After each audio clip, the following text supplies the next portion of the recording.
we go. Okay. So we are going to be covering module 4 today. Today is our very last class. It feels like this has gone by very quickly. Um, so before we get started into the content, it's just super quick. Class norms using our SESTA saying safe, engaged, silent devices, task oriented, and accountable. You all already know it. This is our 4th time going through it. And then lastly is virtual class participation. So, we always appreciate your guys' discussion and engagement and participation.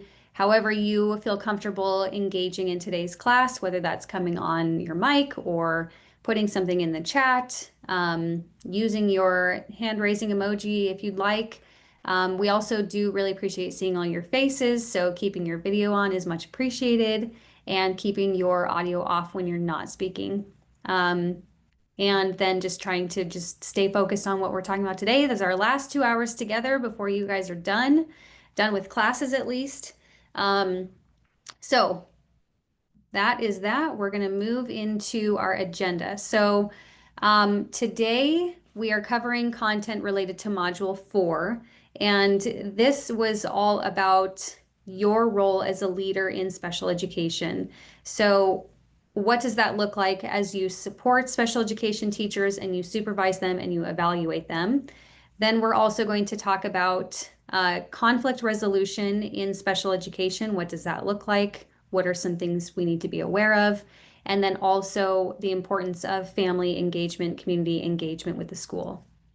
Okay, so I'm going to hand it over to Stephanie to take you guys through the first half. All right. Good morning. It's nice to see everyone.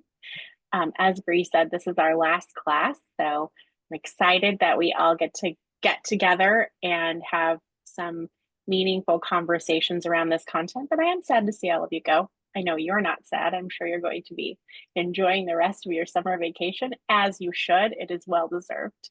But I just kind of wanted to get a feeling from all of you, maybe not all of you, but a few of you. What is your understanding of your role as an administrator in leading the special education team? And I can't see all of you, so you don't have to raise your hand. Maybe just like 1 or 2 people pop out.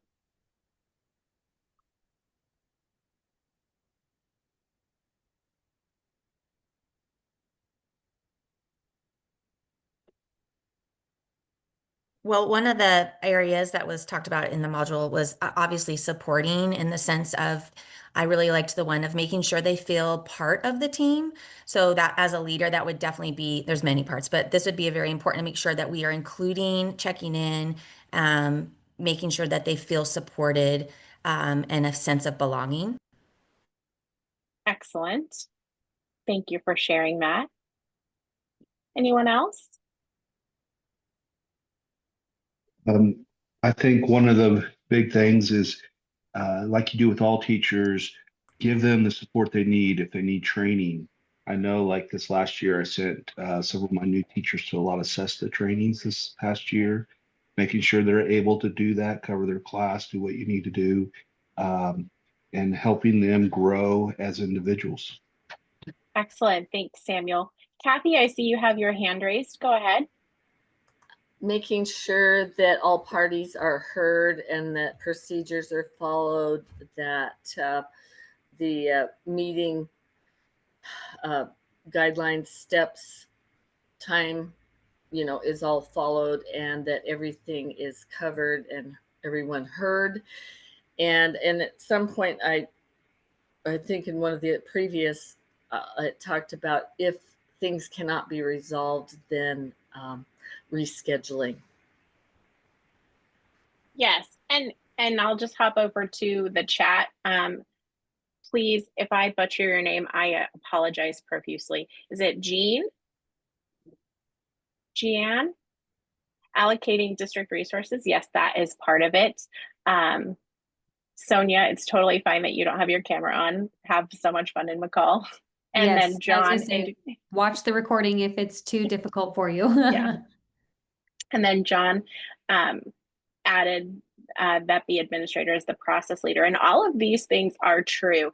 And in a really overarching Wei, you are the party that is responsible to make sure that the special education team and teachers are able to do the things that are required. So let's get into that a little bit.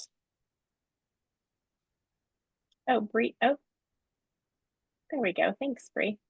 And this one is a little bit, this is a hard opener, right? Like starting with the tough stuff at the front, staffing and program shortages.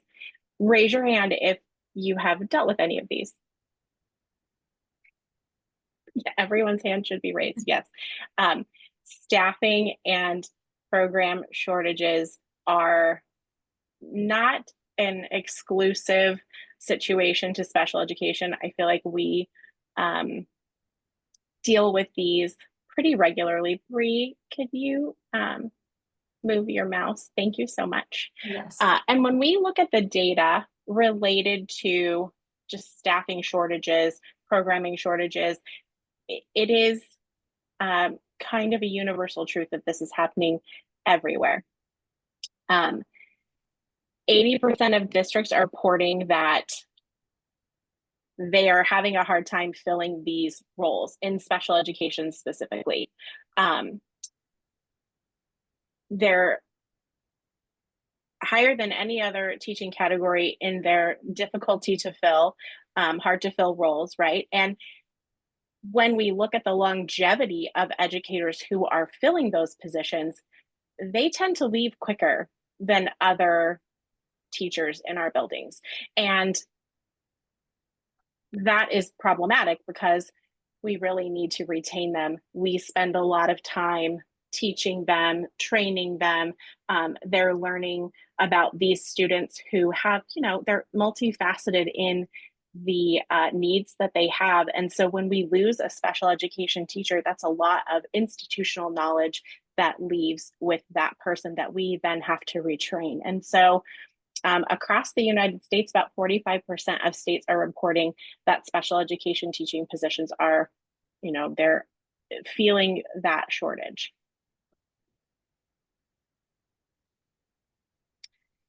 So why is this happening? Well, there are lots of reasons why we have shortages across education in general, but for special education specifically, this is a rough job.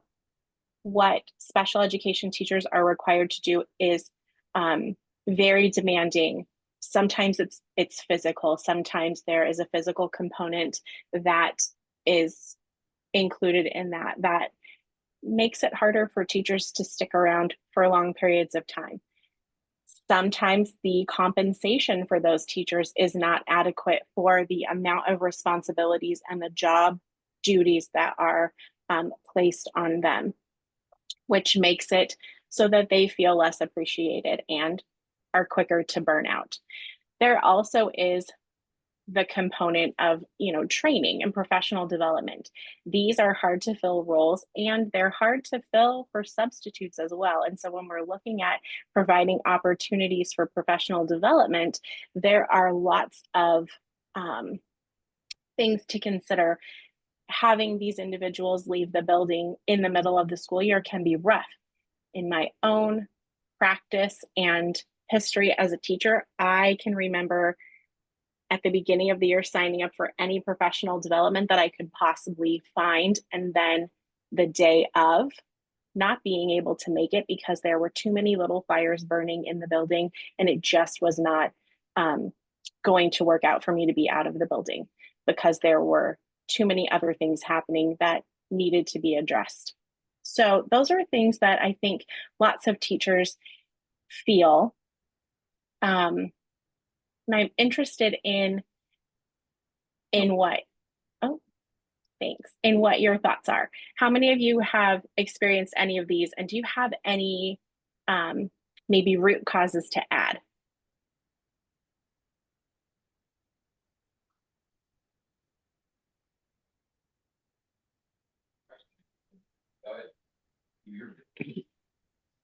I don't know if I have extra root causes to add, but definitely felt all those. I know, especially in our high needs classroom, it's extremely hard to get substitutes and things of that nature.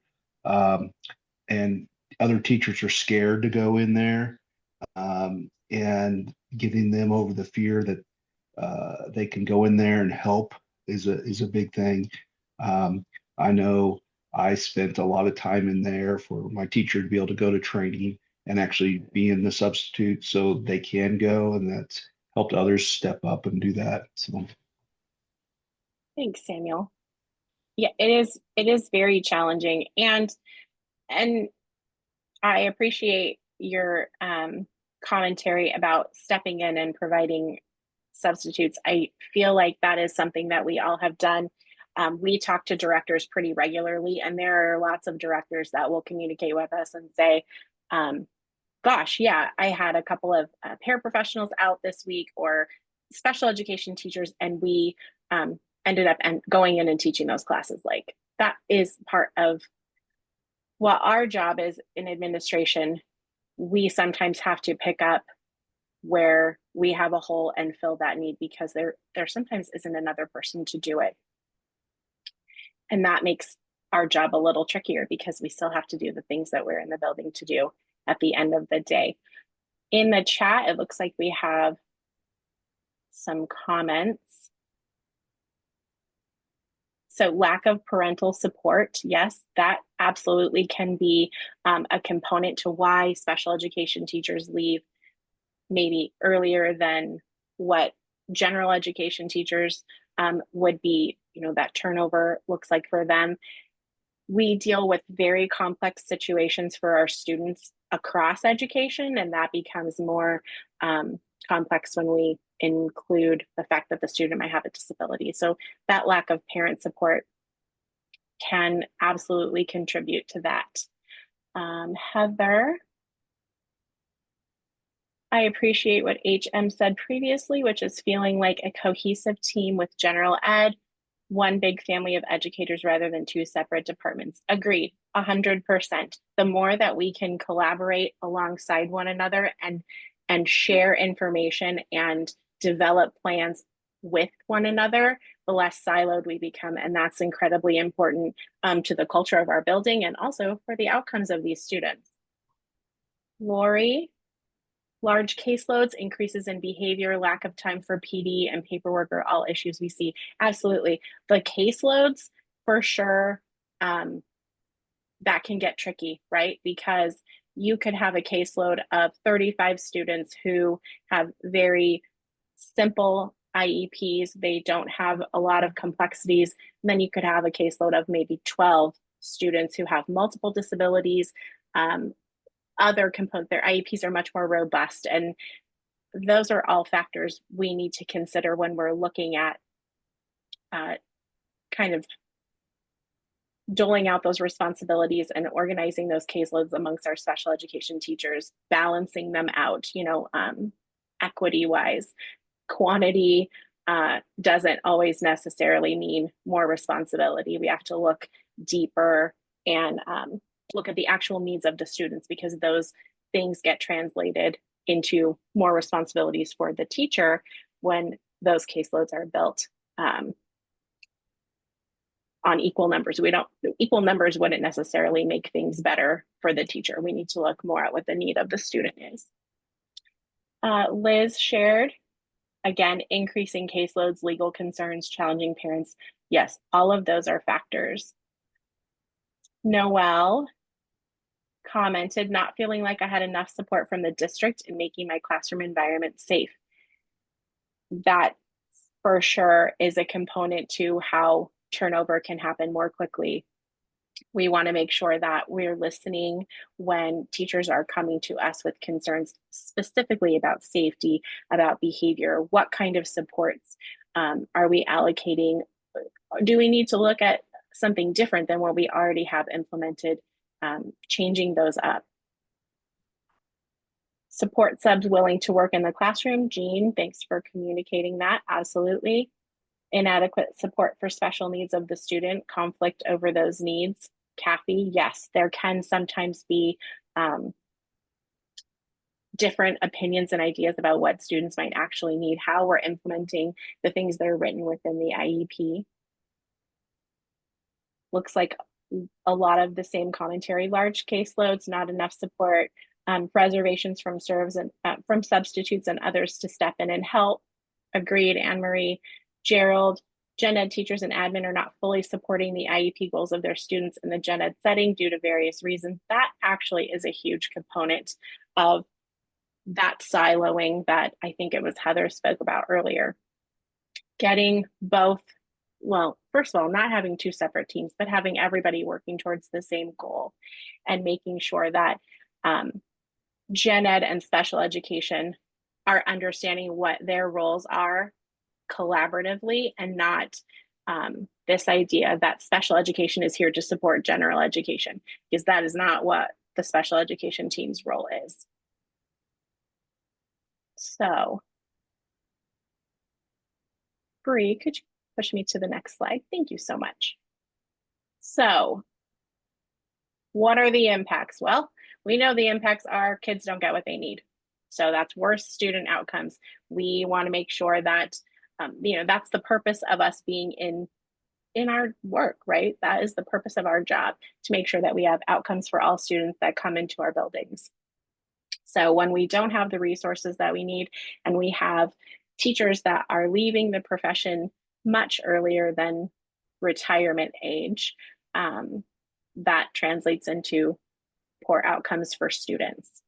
It also increases that pressure on our general education peers, right? They have less support, less subject matter expertise related to special education in their building and at their disposal to collaborate with. So that means that gen ed has to pick up more responsibility because there's less institutional knowledge related to special education available to them, and an overall increased workload for everybody involved.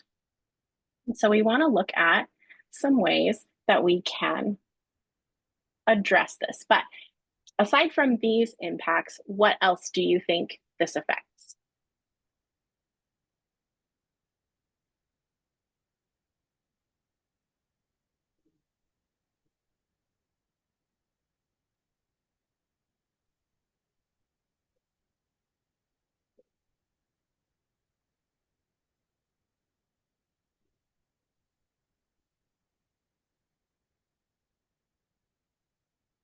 I have strong teacher wait time. Gerald, thanks for commenting. Culture of the school.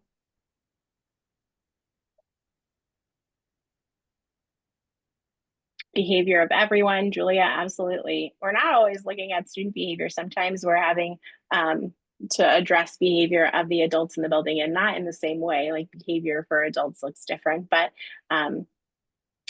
feeling unappreciated and overworked and underpaid and all of those things creates a lack of motivation for teachers, and we want to make sure that we're avoiding that. Not as strong of relationships within the community. Danielle. Heather, yes, absolutely. Turnover equals constant training. When we are having to replace staff every other year or every year, we are in a constant mode of development for the teachers in our building, and that feels unsustainable and also is not productive for student outcomes. And so that is something that we want to definitely look at avoiding. Not meeting a student's IEP, right? We're not able to implement IEPs with fidelity when we are constantly training teachers and hiring new teachers that maybe don't have a solid foundation yet in their craft. So thanks for those comments. And so what are the solutions? Well, that's not really an easy question to answer, right? We can look at rethinking compensation. Absolutely, everybody always wants to get paid more. That is a universal truth, whether you work at McDonald's or NASA or just the local school district, right? Like, we're all striving to be better and be compensated adequately for the time and energy and product that we are delivering. And so that is something that we can look at on the administration end to try and support teacher retention. We also can look at mentorship programs. Mentoring we at SESTA, we have mentors even. Carrie Greer, shout out to you, who is my mentor. It doesn't matter what job you have. Like I said, McDonald's, NASA, wherever you work, you are never going to know all of the things that you need to know on the day that you start there. And so being paired with someone who is a veteran, has institutional knowledge, and can provide, real-time leadership and guidance to support your integration into the school district, into whatever company you're working for, is absolutely helpful, because that is a safe space for that new hire, or maybe they've been there for 1 or 2 years. Those mentorship programs are invaluable in the way that they support new teachers. So that's definitely one way that we can look at retaining teachers for longer periods of time, is pairing them up with a high quality mentor. Shout out to you, Carrie Greer, for being my high quality mentor. Providing additional professional development is another great option for supporting our new special education teachers, or even those that have been there for a period of time. Looking at what the needs are, getting buy-in and feedback from them about what they need to be trained on, what they're feeling like they could use some skill development in, super helpful. And then also just creating the time for them to do that. Promotion of that inclusive education. When we think back to our second session together, and we talked about the continuum of services and supports, looking within that and how we can provide special education, not necessarily always in a resource setting or extended resource setting, but how can we create more inclusive education throughout the continuum of services and supports, to address student need and provide that specially designed instruction and services to the students on a need base, but maybe looking at the delivery a little bit differently to support staffing challenges. Streamlining our paperwork process. How many of you use the statewide IEP platform? I see a few hands. Great. So that is a great way to streamline your paperwork process, having an IEP platform that you're utilizing, and then providing that training that is necessary for the end user, which would be your special education teacher, your related service providers, your school psychs. Making sure that they have the appropriate training to utilize that is really, really important. Sometimes those platforms can be they're not always user friendly, especially if you're not entirely sure what you're doing in them. And so making sure that you're seeking out those training opportunities that EdPlan, Enrich, PowerSchool, any of those software companies are offering is incredibly helpful for the teachers that are using them. And then just policy and advocacy within your own district with your board of directors, to support those special education needs that we just talked about, all of those things. So I want to hear from a few of you. What solutions have you discovered to this retention problem? Thinking outside of the box, even things that we maybe have already discussed. What are some things that you have implemented that have supported higher rates of teacher retention within special education?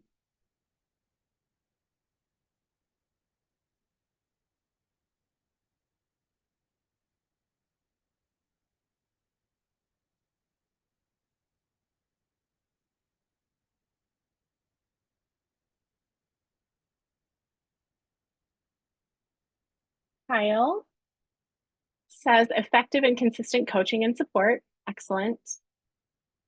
Nicole, growing paras to teachers. I love this. Paraprofessionals are such an incredibly valuable resource within all of our buildings. They are oftentimes the adults that are the closest to students in the work that they're doing. They're with them for extended periods of time. They're supporting behavior, they're supporting instruction, they're supporting toileting, like they're doing all of the things. And so having that experience doing the direct instruction, the direct behavioral support, direct personal care needs with students, and growing that into a special education teacher, into a behavioral interventionists, any of those pathways is incredibly valuable because they have a really great understanding of what the student need is, and they can apply that as they move up within their career, right? Like as they're developing IEPs and implementing them, they can look at those real needs of students that they've experienced. I love that, Nicole. Thanks for sharing that. Tim, providing the time and respecting the time needed for completion of work. This is huge. Those IEPs and evaluations take a ton of time to write. If you are inundated with paperwork and you have the same amount of teaching and instructional responsibilities, those two things don't always, they're not always supportive of one another, right? Like, and it ebbs and flows throughout the year. There are going to be some times during the year where your special education teachers have less paperwork to complete, but definitely not less responsibilities, right? Because they're still supporting students, they're still collaborating with general education.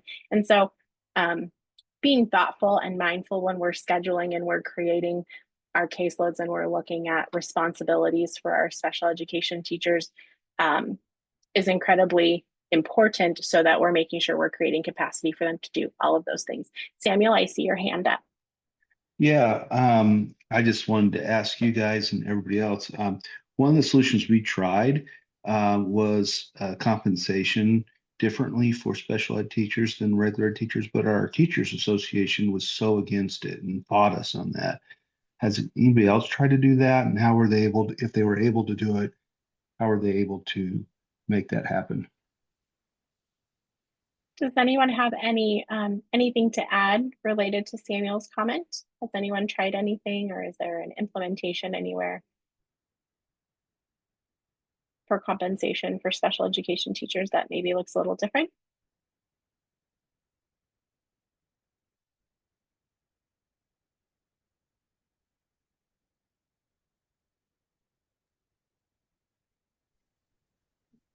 Just out of curiosity, Samuel, was it because I know, some districts will increase the actual salary for those teachers. And then other districts have, added like a stipend on top of their salary. In your guys' case, was it one of those? Yeah, we tried both of those, and the Teachers Association shot it down, said that they're just regular teachers. It should be just regular teachers. So what some of the things we have been able to do is give them time. They don't have to go to parent-teacher conferences, things of that nature, because they're already having those conferences. But in terms of monetary, um, they just shot us down. So Yeah. I and I am curious to hear if anyone else on this in this class has had experience with that. I have heard of a district that put together a work group of special education teachers, and for about a year, those teachers tried to track how much time they spend on special education specific responsibilities. And that way they could collect a bunch of data at the end of that year that demonstrated and supported the need, that they're spending extra time doing this or that. And that is on top of, the responsibilities of just kind of being a teacher. And so that data was able to help them actually get some of those things passed through their board, or if there was, some kind of resistance from the association. But that's one thing I've seen. We have several comments in the chat. Julia, one-on-one behavior aids. Oh, that's not related to this question necessarily, but yes, one-on-one behavior aids can support students with educational needs to help SPED teacher time. I would just clarify that behavioral aids, depending on what their role and responsibility are meant to be for behavior specific support, especially when we get into the weeds of where maybe the funding comes for those individuals. Paraprofessionals are there to provide for all educational needs to support students. And that can help with special education teacher time. Yes, that's true. related to Samuel's comment, Noelle communicated that they would get a stipend for paperwork completion in the district that she came from. Jean added that also they had a stipend, and Brennan as well. Various times special education teacher received a stipend. Thinking back to my time as a special education teacher, there generally would be a stipend for those other duties. But I don't know that the district that I worked for used a formula or algorithm to identify what that amount would be. I think there are lots of iterations of how this is maybe done in different LEAs across the state.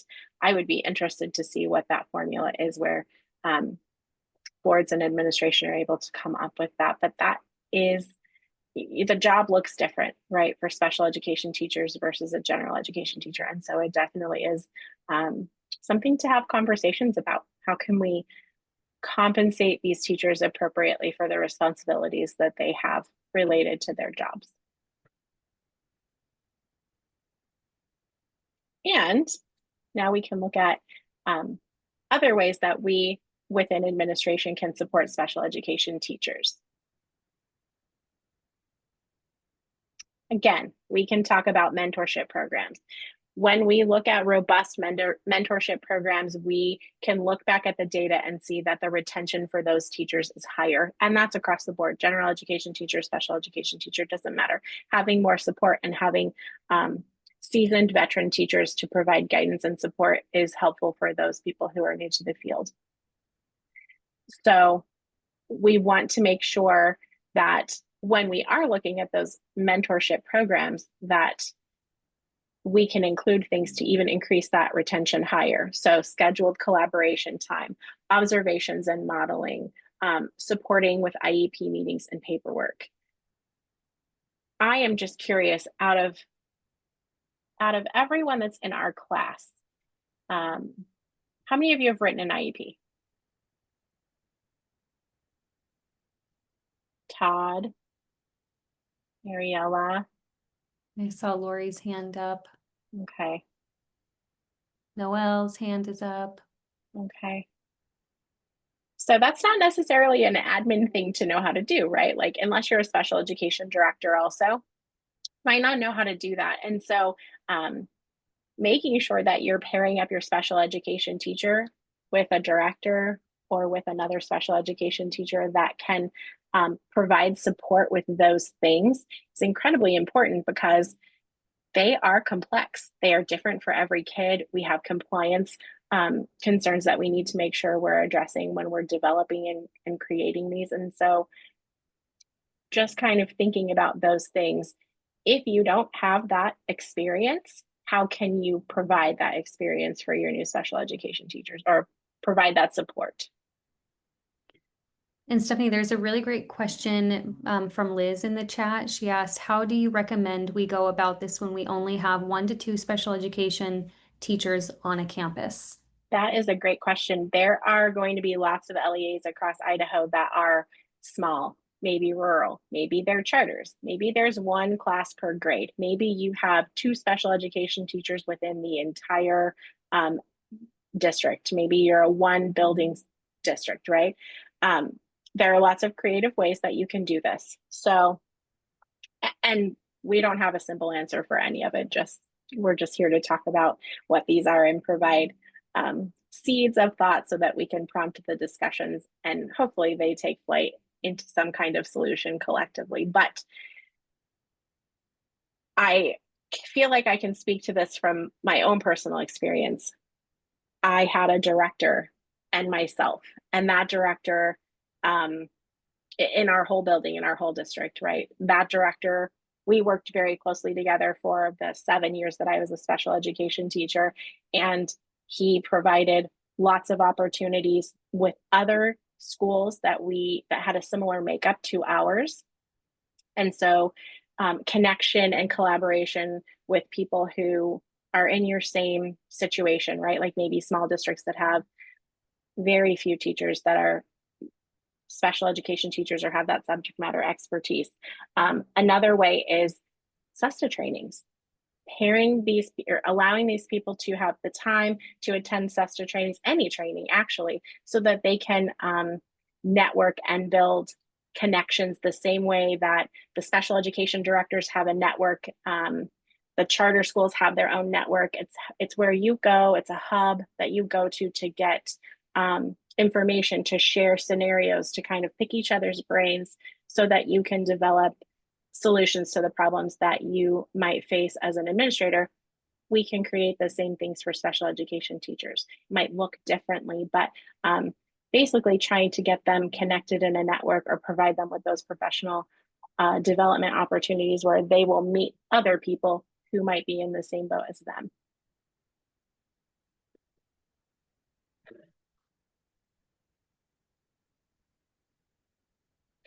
And so when we go through the reasons why that mentorship matters for special education teachers, because the things that we're doing are complex, right? It isn't necessarily a choose your own adventure book, but it can feel like that sometimes because we're dealing with very niche, individualized situations, and the answer might not be the same for each one. So guidance through that complexity is powerful. And one of the things that I feel like, just in my own experience, and this might be true for many of you as well, is the best leaders that I've ever had are very transparent in when I come to them with a question, they might say, I don't know the answer, but let's find it together. So being honest about, I'm not really sure what the answer is to this, but let's work together to find what the answer might be. That kind of guidance is invaluable for any teacher and really in any profession, I think. That mentorship also supports less isolation, less siloing, less division between general education, special education, or just special education in and of itself. It increases that teacher retention. It can improve the quality of the IEPs that we develop and implement related to student need and compliance. And it helps us to be reflective, right? So if we are a new special education teacher and we're paired with somebody with that high institutional knowledge and years of application, it can help us be more reflective about what we are doing so that we can improve our practice.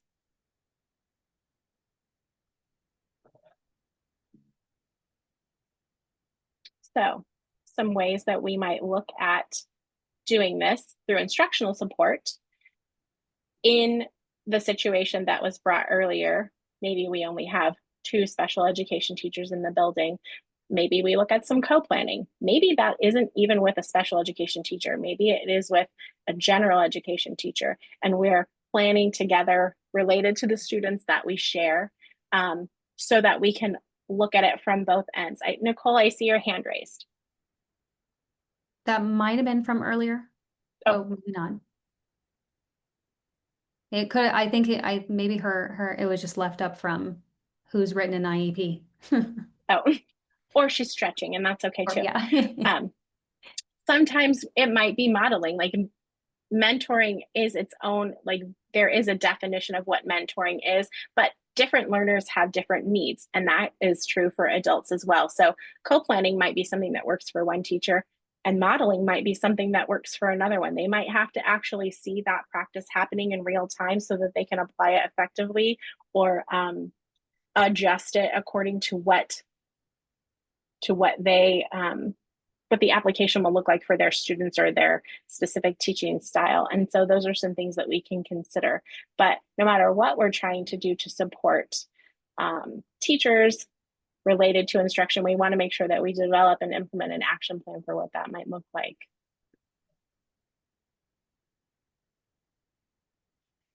And when we're talking about mentoring, it does provide a level of emotional support for those people who are navigating this new job that's really hard and really high stakes, right? Like these are other people's children that we are supporting.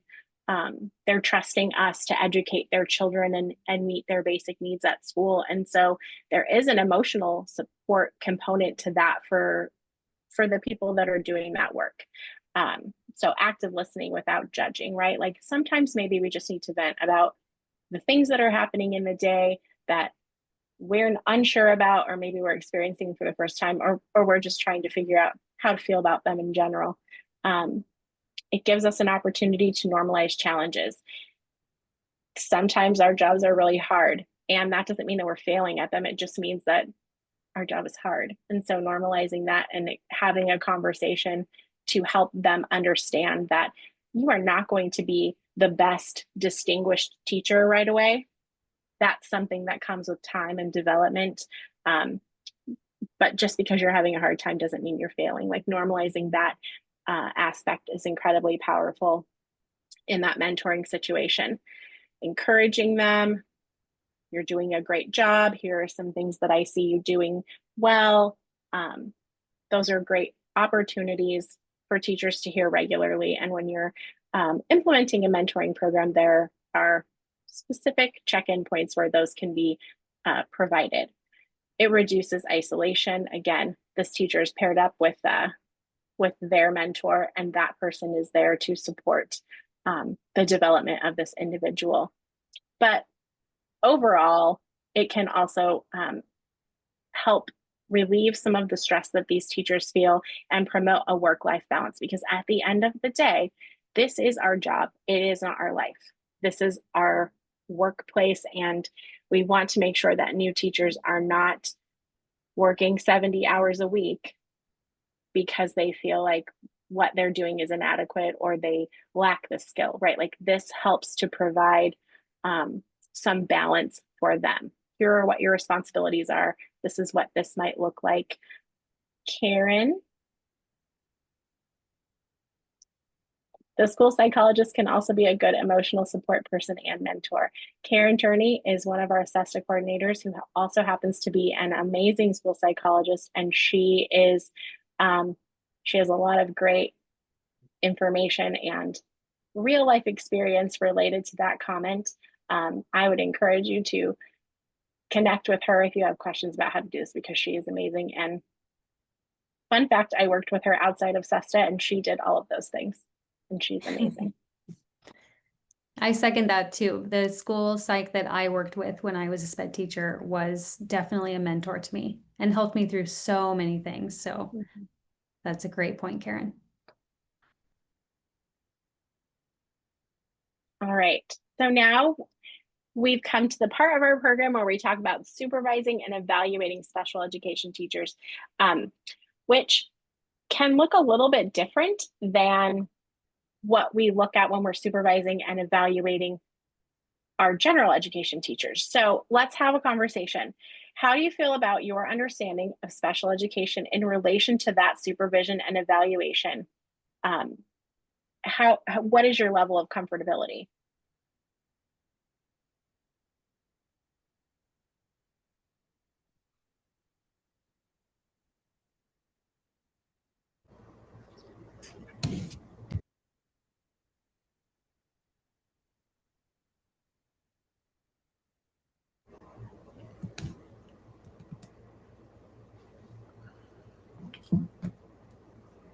Anne Marie?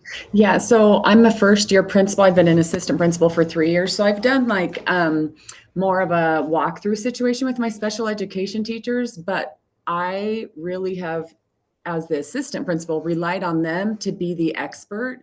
And now as the principal, I feel like my role is shifting and I need to make sure that I am better prepared to provide them helpful feedback as well as have a deeper understanding. I've been in IEPs for decades and decades. I know how they run. I know the procedures. I know parts of the process, but like I feel like for sure my understanding needs to be much deeper to provide a meaningful evaluation for them, right? Because I want the feedback to be helpful and actually impact practice. Those are great points. I really appreciate you sharing that. Absolutely. If we are charged with evaluating another person's performance, it is really important that we understand all of the parts and pieces that that person has to do their job, right? And so when we haven't ever written an IEP, And that's a big component of what a special education teacher does and their responsibilities. That can be tricky, right? So we want to make sure that we find some tools, and we're going to talk about some today, but I really appreciate that perspective, Anne Marie. I think it's true for most principals that we want to have more tools so that we can appropriately support those teachers and be fair about the evaluations that they are being given. Anyone else? There's a few in the chat. Awesome. Nicole, pretty strong, but working alongside our building admin to help them understand the differences between their SPED teachers and gen ed can be a process. Yes, absolutely, Nicole. I think that that is, you are doing great work in trying to build that bridge, because there is an idea. Samuel, you kind of talked about it earlier when you were advocating for that teacher compensation, and the commentary was, oh, well, they're just teachers. They're just teachers like everybody else. Sure. And also they do this other work that's really important and different from what general education teachers do. So we want to make sure that all of the parties that are responsible for evaluating, compensating, all of the things, understand what those differences are and how maybe they're not above or below any one set of teachers. They are different in what their responsibilities and roles and duties look like. Kathy needs to be looked at through a lens of the special education duties and responsibilities of the special ed teacher as different from the gen ed teacher. Absolutely. Gerald, Kyle says, Gerald mentioned earlier, I think it's important to have a consistent mini observations and encourage the two-way conversations with the SPED teacher and other staff members. Absolutely. Those mini observations, we're going to touch on those here in a minute. They are incredibly helpful. They're, what does my Nana call them? Well, she doesn't call them, but my Nana is, okay, she's in her 80s, and her generation does things differently, and the pop-in is not something that we ever were encouraged to do on a personal level. Like, you call ahead of time and you let people know that you're coming, and a mini observation is kind of the opposite of that, right? Like, you're not calling ahead of time, you're popping in, just kind of do a check-in and see how things are, and that's great. We need to pair that with our formal evaluations, and we'll get to that later.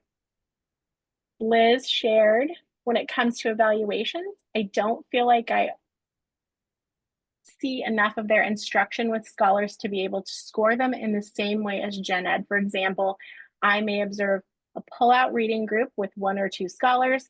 It can be difficult to score things like behavior management or procedures. I need to do a better job observing instruction more frequently. But I feel most of my time with my SPED teacher is in IEP meetings. This is probably true for a lot of you. Their day looks very different than what a general education teacher's day might look like. And so we're going to go over some tools that might support how you can use your evaluation tools and the lens that you're looking at them through for application for special education teachers. Kathy, many admin do not have the Danielson rubric for a SPED teacher, right? There is not a rubric that Danielson produces for special education teachers. However, there is a tool that you might not be aware of that we're going to go over today.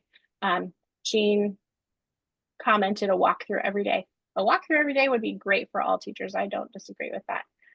Sounds like it might be hard to be sustainable though. So let's get into it. Our traditional teacher evaluation tools are designed with gen ed in mind. I feel like that is a pretty true statement.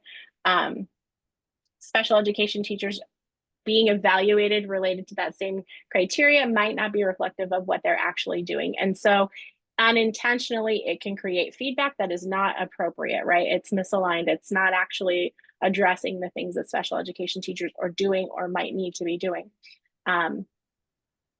It might lead back to that comment that Samuel made earlier, right? Like, it's underappreciated expertise. These teachers are doing things that are different, and they're being viewed as the same as people who don't have the same responsibilities. It can create missed opportunities for growth, right? If our feedback is misaligned and we're not understanding the level of expertise that these individuals have, we might not be creating or facilitating the appropriate growth in professional development and leadership roles and any of those things because the tool that we're using isn't appropriately aligned to what we need it to be. And that can really lower morale and cause them to turn over. So we don't want that. So let's talk about the key differences between special education and gen ed responsibilities. And how are you actively taking these into consideration when you look at evaluations? So a couple of people to share verbally, just because I think everyone's tired of listening to me talk.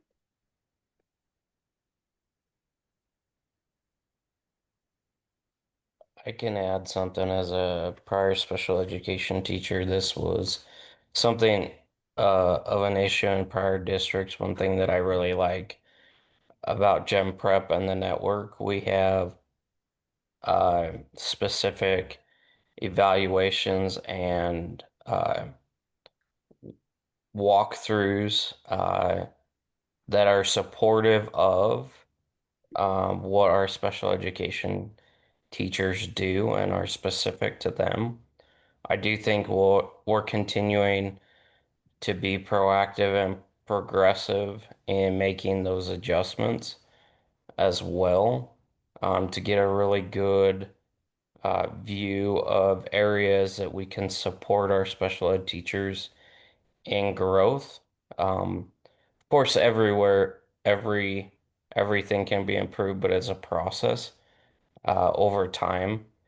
The job is different, but there are many similarities. So leveraging those and including our special education teachers in our PD that we perform every Wednesday continues to make that connection with all means all, not just all students because they're general ed scholars first, but our special ed teachers are also teachers first.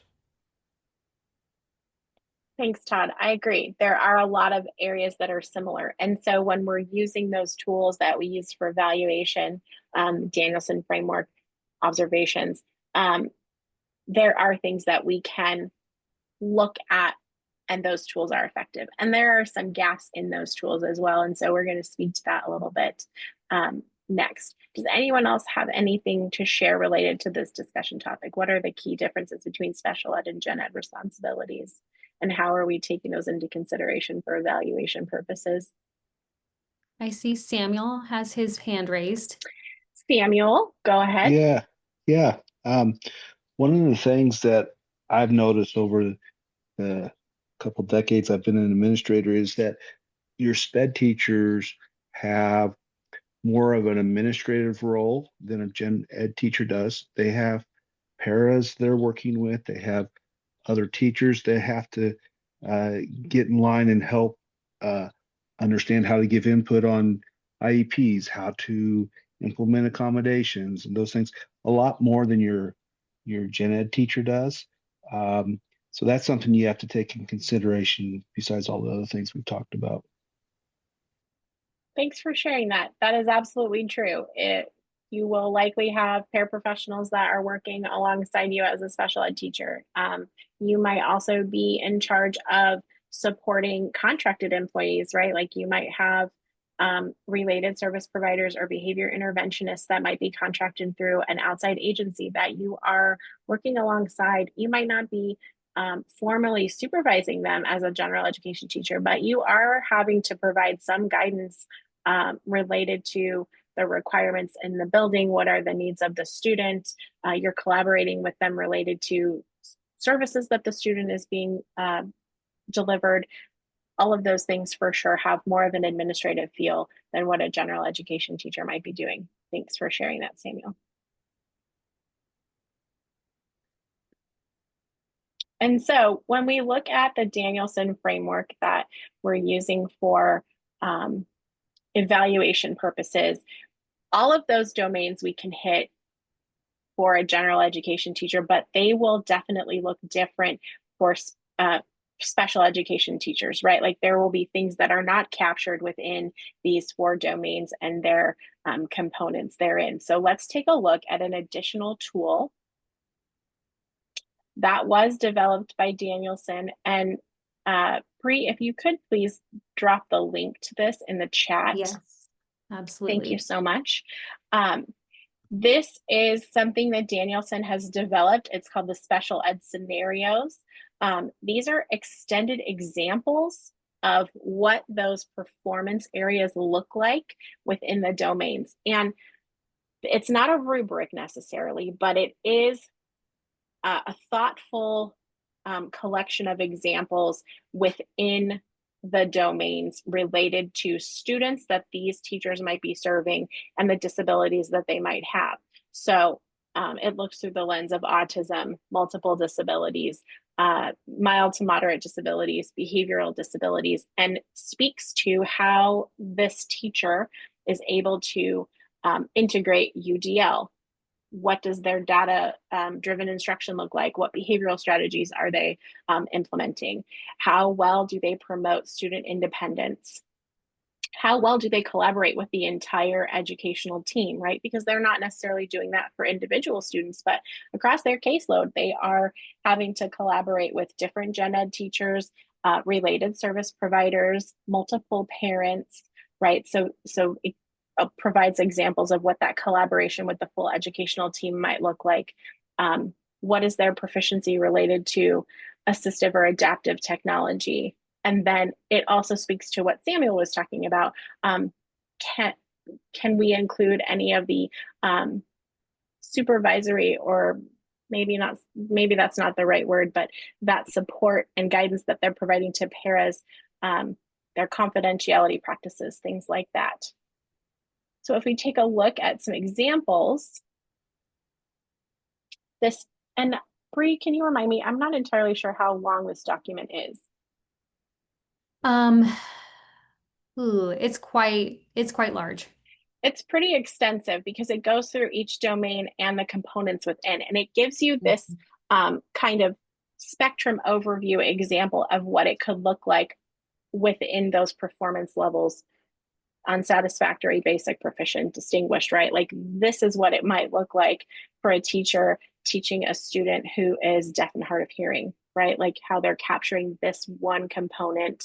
And so it can help administrators in their application of the Danielson framework related to evaluation for special education teachers. So this is a tool to support your lens in making that tool more effective for these teachers specifically. Another example here. This is from a different domain area, and this is related to a student with mild to moderate disabilities. That might be a big makeup of this teacher's caseload. And so these are some examples of what that might look like. Here's another one for behavioral disabilities. But Bree has dropped this into the chat. I would encourage you to download it and make sure that you can review it when you're looking at those. Sorry, my dog is barking. Make sure that you can utilize that when you're putting that into play for your teachers. So, many observations. Why do they matter? Well, again, it's that pop-in, right? Like my Nana said, we should not be popping into people's houses unannounced. This is the opposite of that. Let's do a pop-in and see what's going on. It can build rapport and trust with our teachers because they're expecting us to pop in. It's formal, it's informal, it's frequent, and we're just coming by to see what's going on so that we can support in the building. Bree, could you please take over for me just briefly? I'm sorry. Yes, absolutely. Okay, so if you haven't looked at mini observations before or conducted mini observations, there are some elements that we can apply or make sure we're meeting to ensure that they are effective. They're really meant to be mini. So they're meant to be within 5 to 10 minutes, and you're really just popping in and taking a quick observation around the room. What are the students doing? What's the teacher doing? But before you go in, set a goal for a specific number of mini observations a day. So try to almost kind of what you guys were talking about in the chat earlier, where you might not see, everything that's going on in that classroom. You might only see some of those small group academic focused instruction going on. Pop in another time of day when you know that there's maybe behavior instruction or adaptive instruction, things like that. Be clear about what to look for in those observations. Use a systematic approach to visit all classes. Deliver feedback face to face. That's a really important piece. So after you've conducted several mini observations of that teacher, schedule a time where you guys can have a conversation about it and make sure that the teacher has a lot of space to also talk about how they think things are going with the instruction being provided in their classroom. And then the last is linking the mini observations to professional development and student results. So this is just kind of an example of what that can look like. Um, and and then, the elements of good teaching to look for when observing. And this applies to all teachers. These mini observations can be used for gen ed and special ed, but when you are approaching a mini observation for a special education classroom, really try to look at these elements through that lens of special education. How is it maybe different? Allison at all? Are you learning about my class? I lost audio. Oh, Well, Nicole, I think started on if I here. can. Yeah, Where's my phone? I don't know. Hold on. Thought I Is it brought on your desk? Debbie, are you able to mute? It's right Yeah. sitting on it. it. I'm not able to mute her. Yeah, for some reason I can't either. Nicole, Um, if you're able to mute, your mic came on. Okay. Anyway, I'm gonna pass it back to Stephanie. Thanks. Apologies. I'm working from home today and my dog was not being cooperative, so I had to help her leave the room. Okay. So Fran. when yes, Fran. Okay, so when we talk about those mini observations, like Bree said, we want to look at it through the lens of what that specific application is for special education teachers that might be different from our gen ed teachers. And I feel like it was Anne Marie that talked about it earlier. We might not know exactly what that looks like, right? Like we might need to intentionally focus on what this looks like for the special education teacher. And that means bringing it back to that SDI, that specially designed instruction. Do we, as the administration, know what that looks like when it's different from the general education teacher? When we're observing, are we able to identify what those changes to the content are, what the changes to the methodology are, and the delivery of instruction? And more importantly, are we aware of how that's being implemented in relation to the IEP? Because that might be different for your special education teachers versus your gen ed teachers if you're observing, right? We want to make sure that our special education teacher and our gen ed teachers too, but this might be more relevant when we're observing a special education teacher. Are they implementing that IEP that's been developed? Are they implementing it with fidelity related to the instruction that they're providing for the student? And so on our end, as the administrator, we might need to have a little bit more information so that we can thoughtfully observe and capture the information that we need to provide an appropriate evaluation. So how can you see yourself using mini observations in your role as an administrator when you're talking about those special education staff evaluations?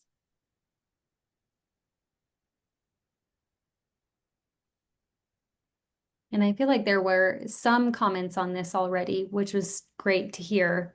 A couple people talking about how to utilize these more often, maybe becoming more comfortable with using them in the special education settings within their buildings.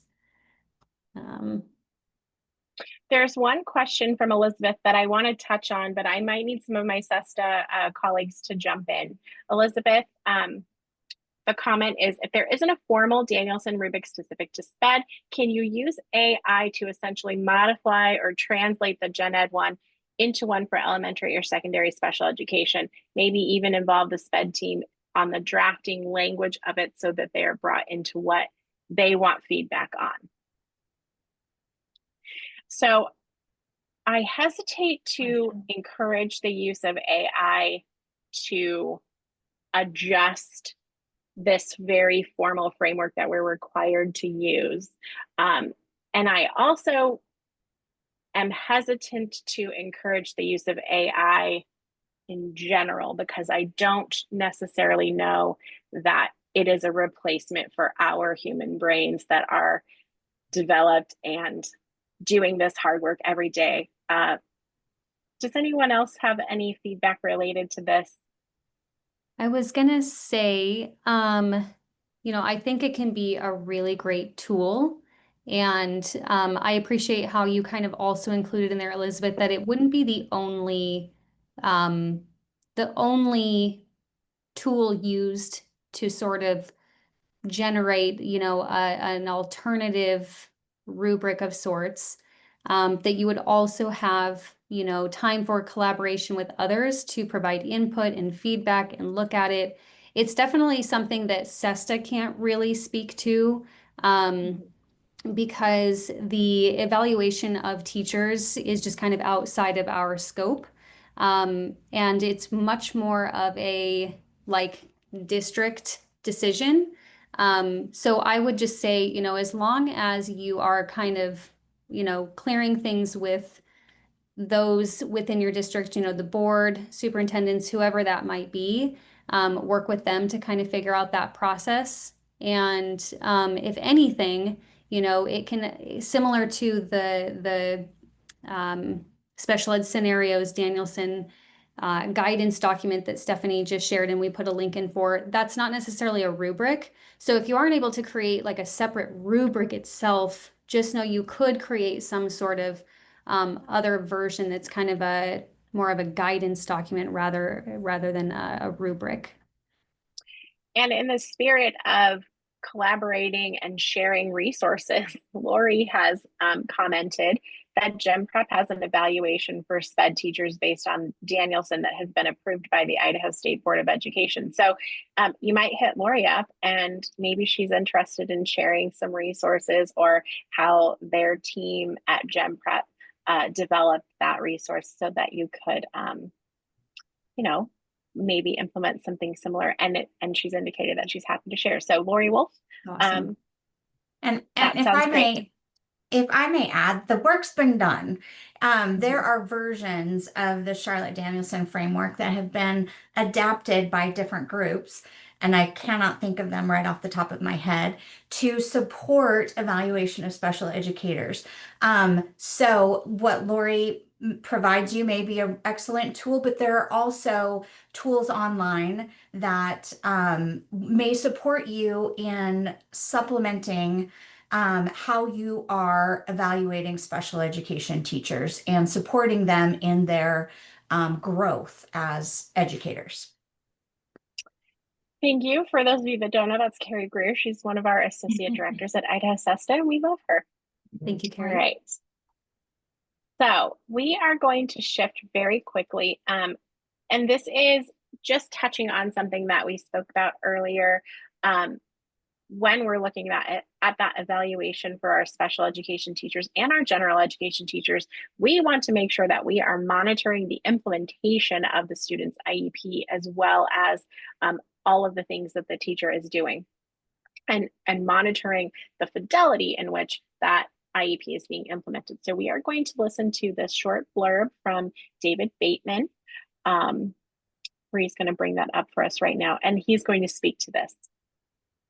Can you see the IRIS module? And if Yes. if you guys are not familiar with the IRIS Center, this is another really great site that has just tons of resources, modules, and things all related to special education. So this one is under IEPs, how administrators can support the development and implementation of high quality IEPs. It's part of that module. But here's a 3-minute recording of David talking about this. Administrators need to monitor IEP fidelity because if there's a discipline action, the first thing we often look at is the IEP being implemented as it's being written. If there's a complaint from a parent, we look at, is the IEP being implemented as it's being written? If there's a need to think about change in services, because the child may need more intensive services, we look at, is the IEP being implemented as it was written?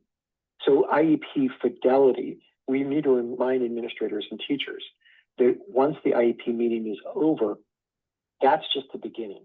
We think about getting the signatures on the IEP as the most important part, but actually the most important part is actually the implementation. So it's very similar to, for lack of a better term, campaigns. And someone's running for president. Yeah, they spend an enormous amount of time campaigning, but the big thing is actually running up the program that they've campaigned for afterwards, similar to an IEP. It's implementing the program afterwards and making changes as they go through. The team has agreed on what the goals and what the program is for a child. The team has also agreed on how much time it is going to take for the child to receive these special education services. And we need to at least give it opportune time to be implemented.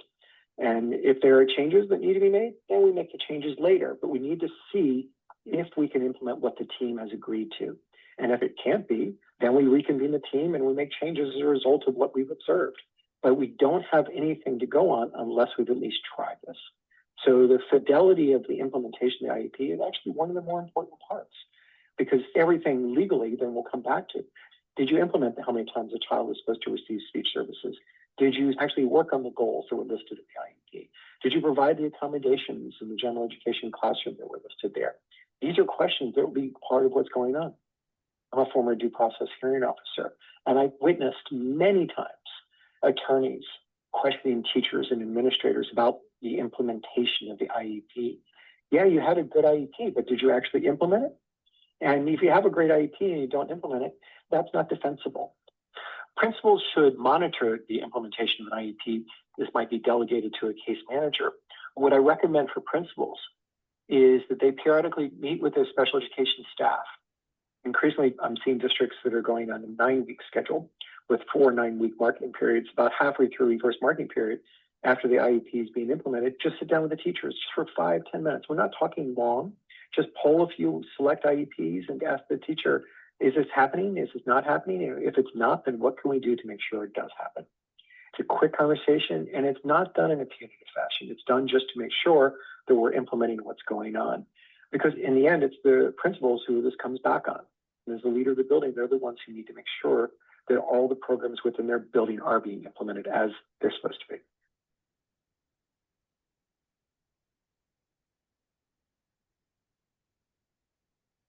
All right. On that note, I'm going to hand it off to Bree, and she's going to go over conflict resolution.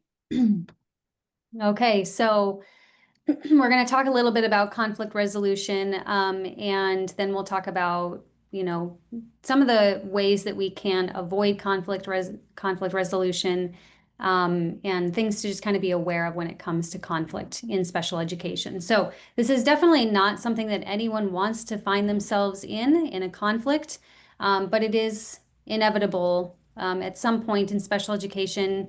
It's just kind of bound to happen. So first, I want to talk about where it begins, and really conflict resolution begins with us.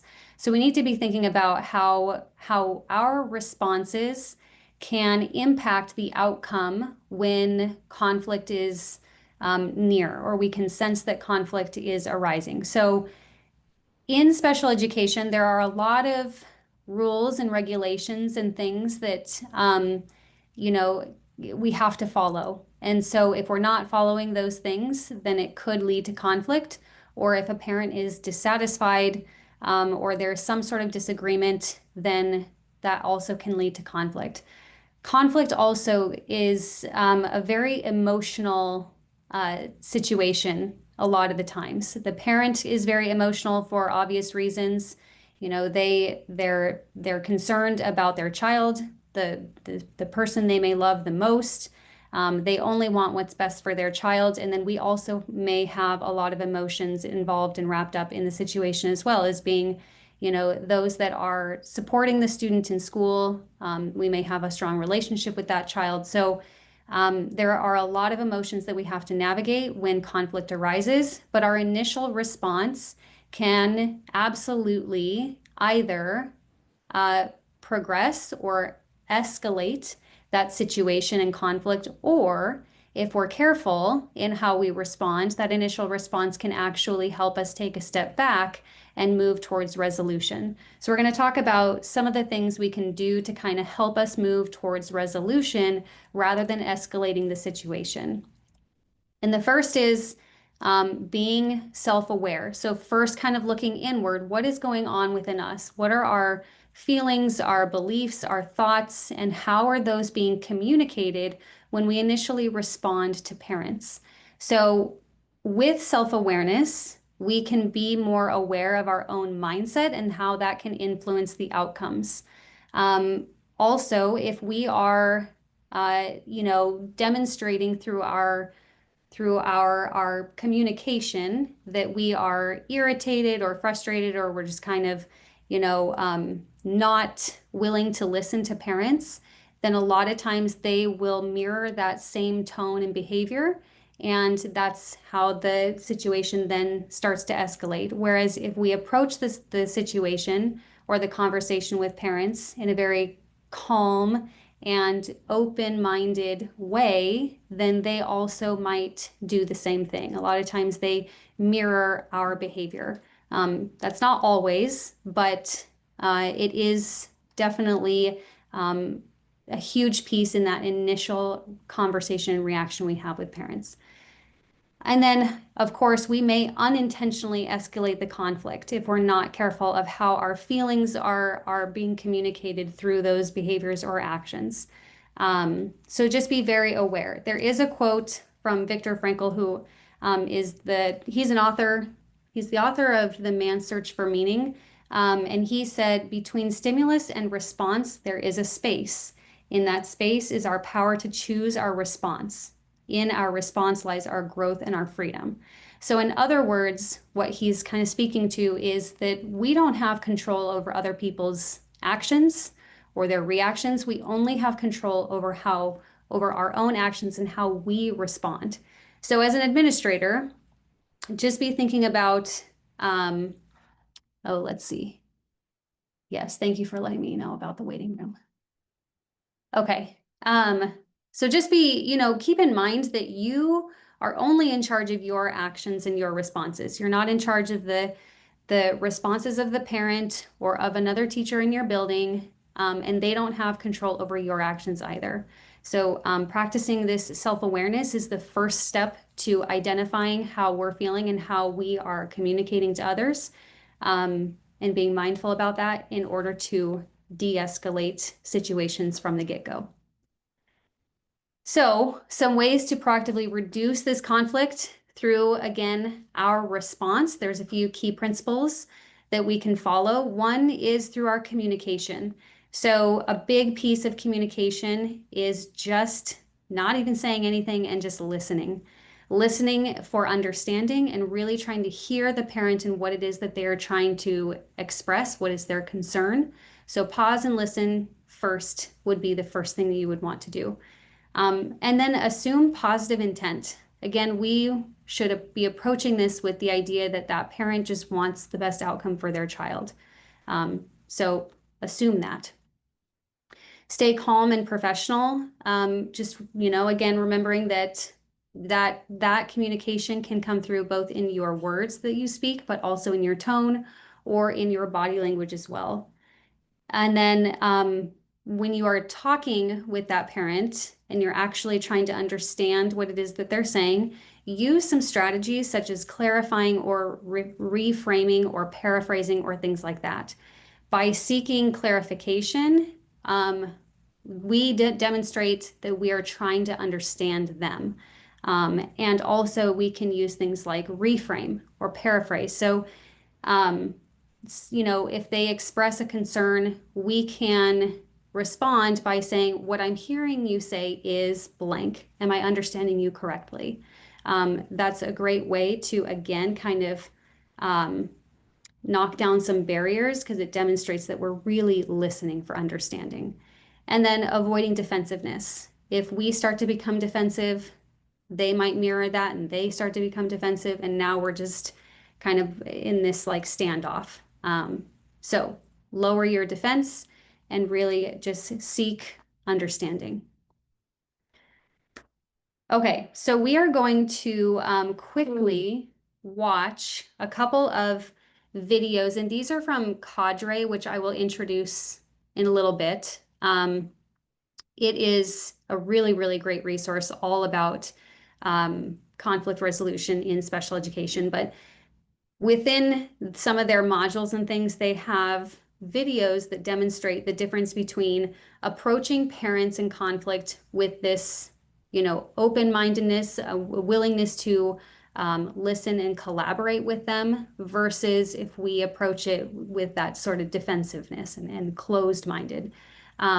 So the first video that we're going to watch in this is a tale of two conversations. So what Cadre did is they got some actors. The acting is decent, not great, but they got a couple of actors. One is playing the parent, one is playing the administrator, and they're working through a conflict and concerns that the parent has. We're not going to watch the whole thing, but I would recommend, I can send you guys out the links after class, so if you want to watch the whole thing, you're more than welcome to.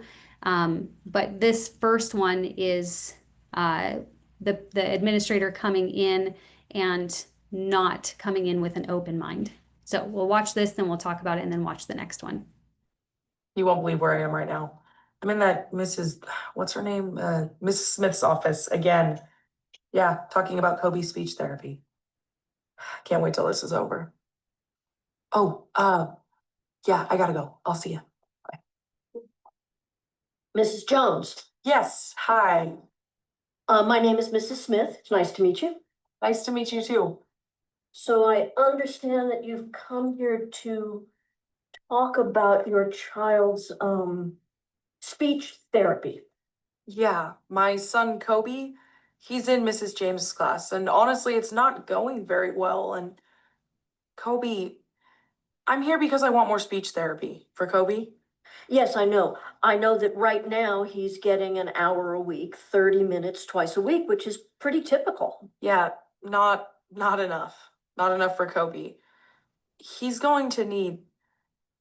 I would like to see Kobe get an hour a day, 4 days a week. 4 days a week? That's a lot of speech therapy for a But child. you see, right there. I'm sorry, excuse me. Yes, hello? No, not right now. Would you let them know I'll call back in about, oh, I don't know, 10 minutes? Yeah, thanks. Bye.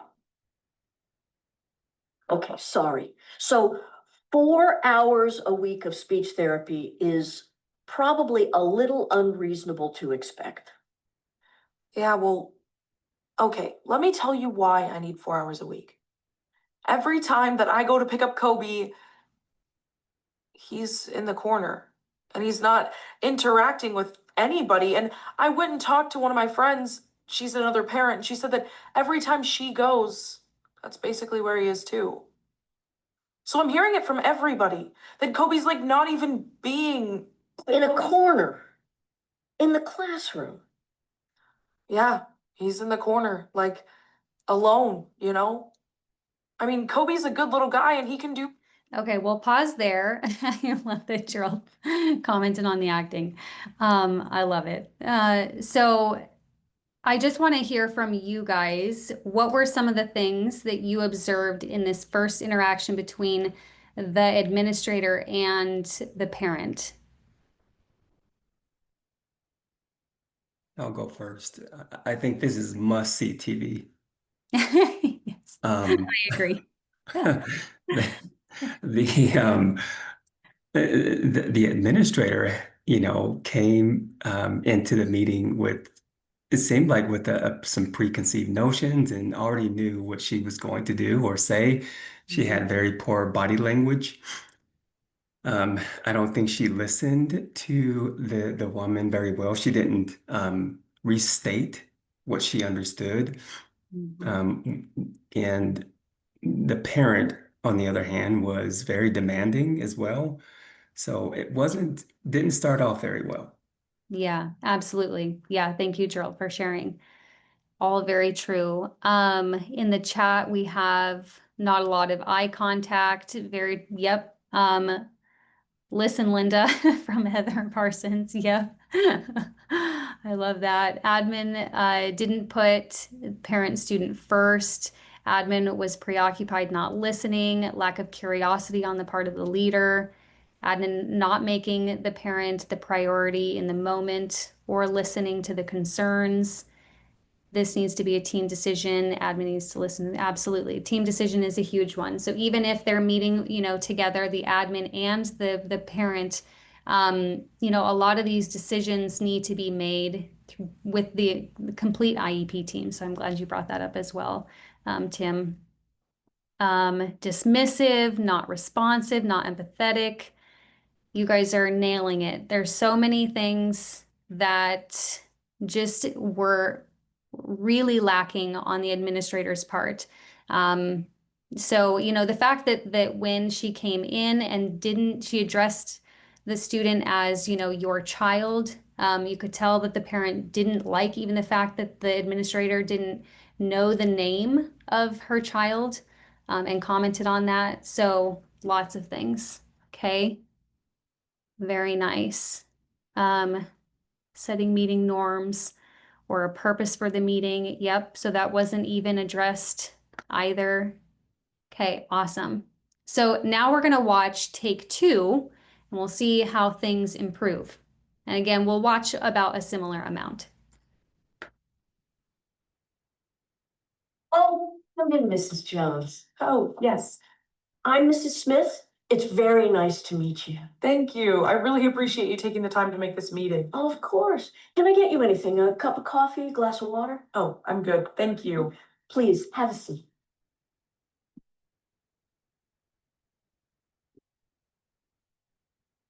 You've totally got this. That's cute. Kind of our philosophy around here. It's really cute. I do appreciate you coming in, Mrs. Jones. Did you get the progress report that I sent you? Yes, I did. Thanks for sending it. I actually had plenty of time to read it. I also have Kobe's most recent IEP here with me. Oh, great. And I had a chance to review that as well. Okay. I also took down some notes, just some general concerns, things like that to help me get through everything. That's great. And if you don't mind, I would like to take notes as well so that I don't forget what we talked about. For sure. Oh, also, if it's all right, I'm just going to turn my cell phone off really quick. All right. There we go. Sorry about that. Okay. So I'm here because I'm not exactly satisfied with Kobe's progress. I feel like he should have made more progress by now, and well, I feel like now is the time to fix what needs to be fixed. Specifically, I think that Kobe could use more speech therapy to kind of fix the whole situation, but I really want to talk to you more about that first. I see. So currently, Kobe is receiving 30 minutes of therapy twice a week, so an hour a week. And you'd like to talk about increasing that? Yeah, I would, really. Honestly, I think that an hour a day is necessary at this point. 4 days a week. I know it sounds like a lot, but I have my reasons. Well, let's talk about those. What does Kobe's day look like in the classroom? Well, Kobe's, he's missing some communication skills. And the speech therapist is working with him on that, but I guess my main goal is for him to be able to communicate with his peers. I always get really sad when I go to pick him up and Kobe's he's alone in the corner. None of the other kids are playing with him, and I appreciate that. Okay, we'll pause there. So, yeah. I know. It's something I could see myself watching on a Friday night, Gerald. And Jan. So I want to ask you guys next, what did you see differently in take two that wasn't there in take one? Yeah, Jan said much better empathy. Um, there's obviously like numerous, instances where the administrator is showing that empathy. Just, yeah, showing that she's a little bit more attentive to what's going on with Colby, aware of the emotions that the parent is feeling about what's going on with her son. So yeah, absolutely. Let's see.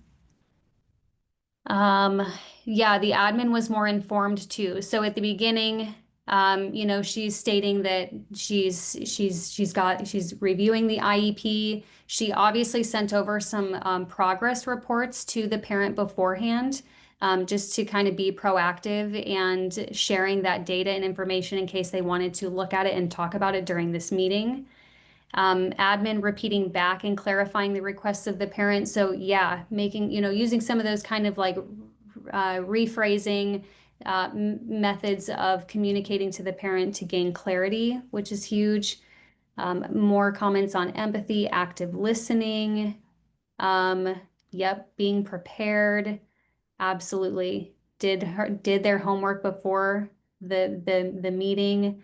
Um, they're both, now they're avoiding distractions. The parent wants to be more engaged in the conversation, silences the phone, greeting each other. I think the other thing too about the greeting, if you notice between the first take and the second take, in the first one, the parent walked into an empty room and then had to wait for the administrator. Whereas in the second take, the administrator was already there and then welcomed the parent in. And that even those little things that we do can make a huge difference in our interactions with parents. So those are great. Awesome.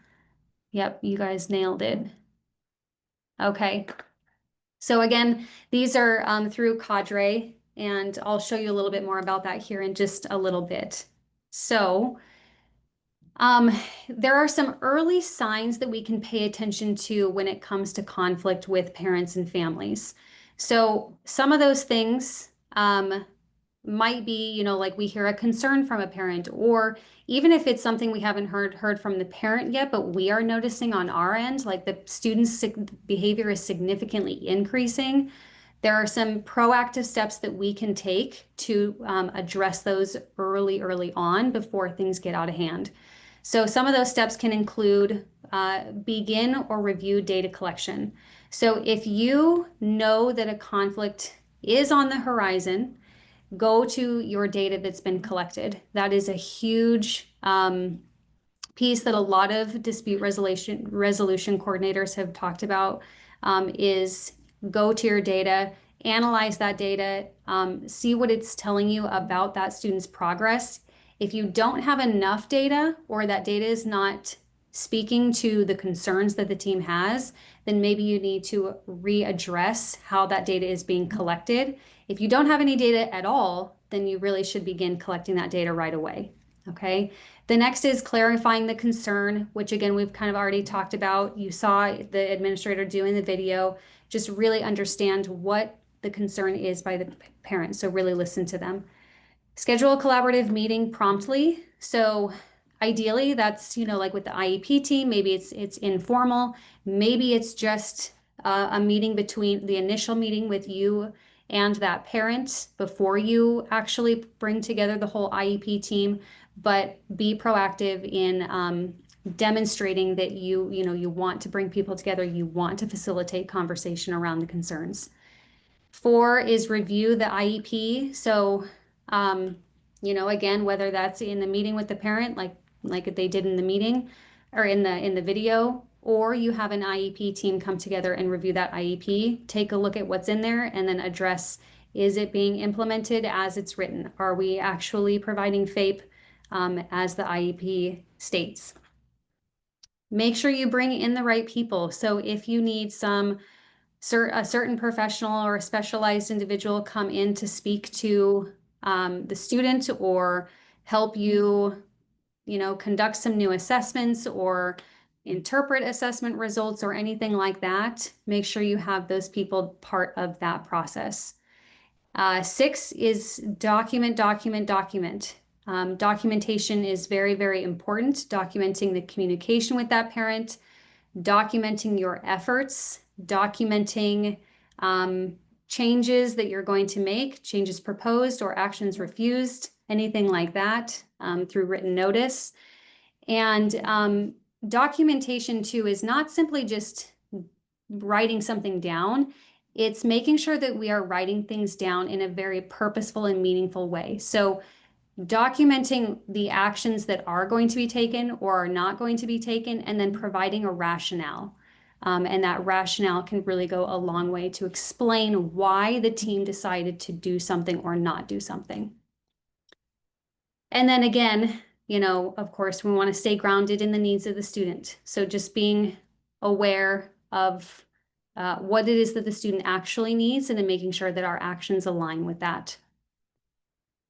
So dispute resolution is actually something that is required under IDEA. It's something that the federal law says that all states must have to support both districts or charters and families. So in Idaho, under the Idaho Department of Education, we do have the Dispute Resolution Department.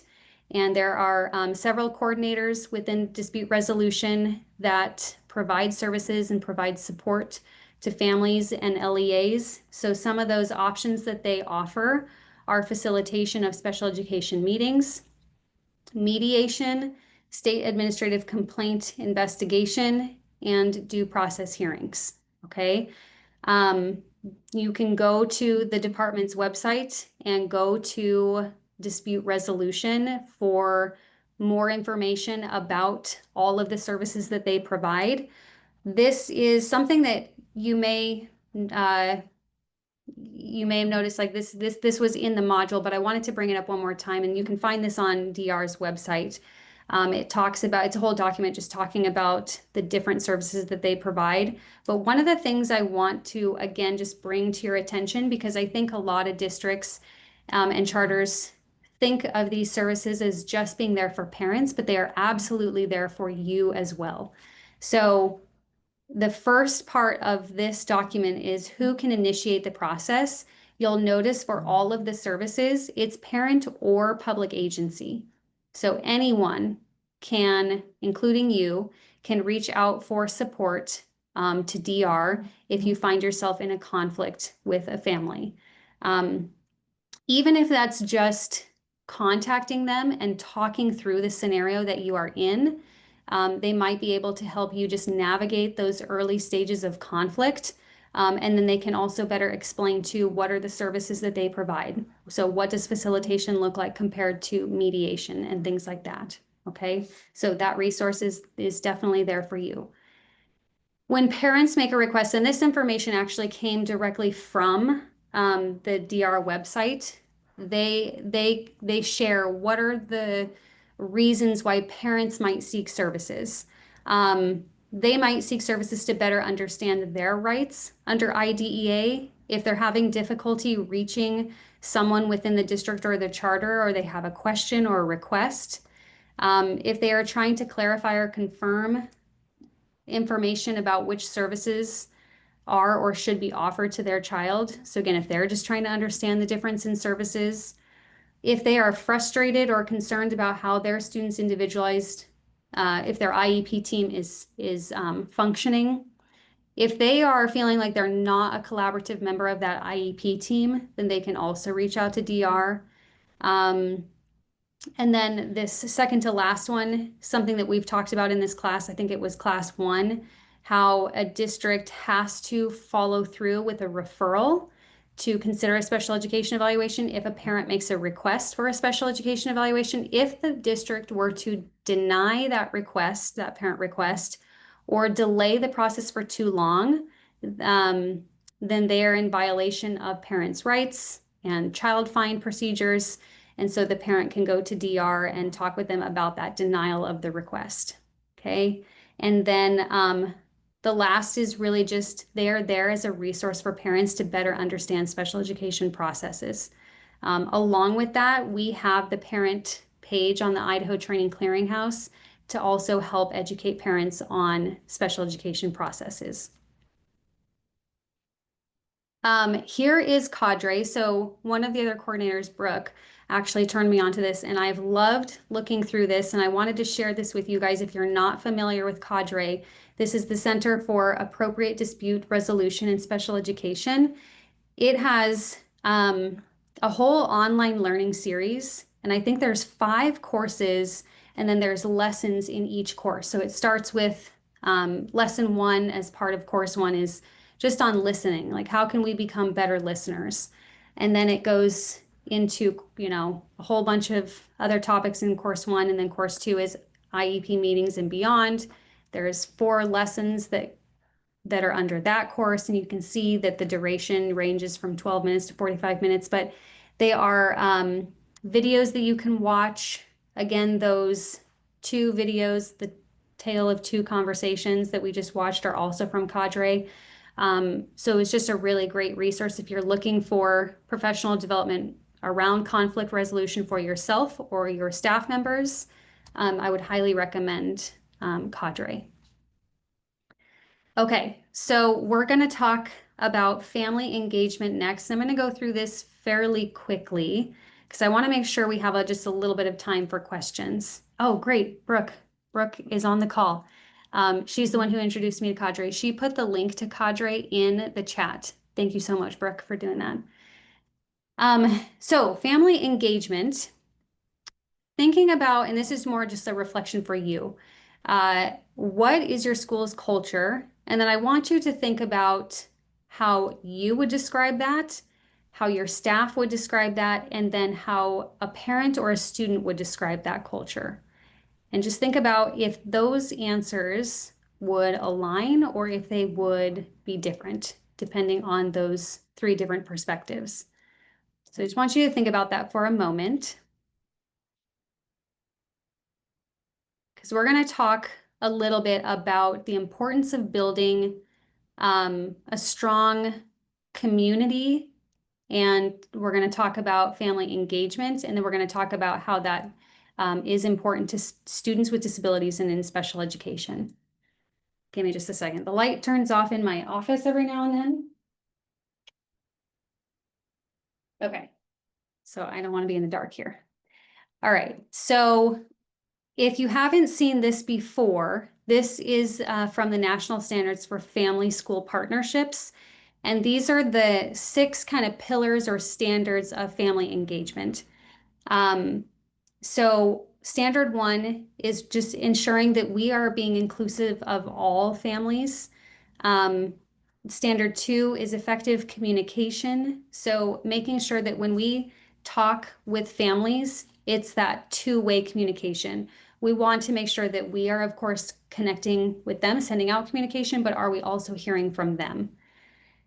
Supporting student success. So how are we actually working together with families in the community to improve outcomes for students? And that's both at home and at school. So what are some things that families can do at home to also support what's going on at school? Standard 4 is advocating for every child. So we want to empower parents to share their thoughts and feelings and opinions about how their child is doing or how things are going at school, and advocating for all. And then standard 5 is sharing power. So are we including families and parents in decision-making processes as we work to improve, our school and the things that we do together? And then the last is community collaboration. So connecting with families, to share resources and learning opportunities, and just really kind of building a community around the students within that school. So I think we're gonna skip this video for time. It was more just gonna share a little bit about like what this can look like. But I'd like to hear from you guys. What are some things your school district does to facilitate family engagement?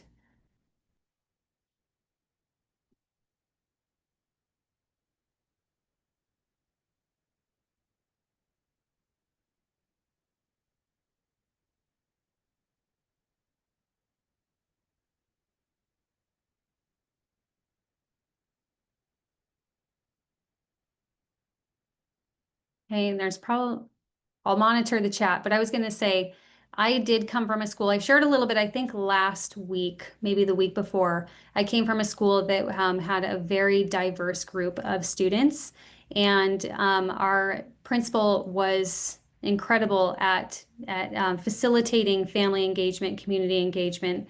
And so, we all of the teachers had ways to communicate with parents in their native language, because, like I mentioned the other week, we had a lot of families that did not speak English as their first language. So that communication piece being so important, we had to make sure that we were able to actually communicate with parents.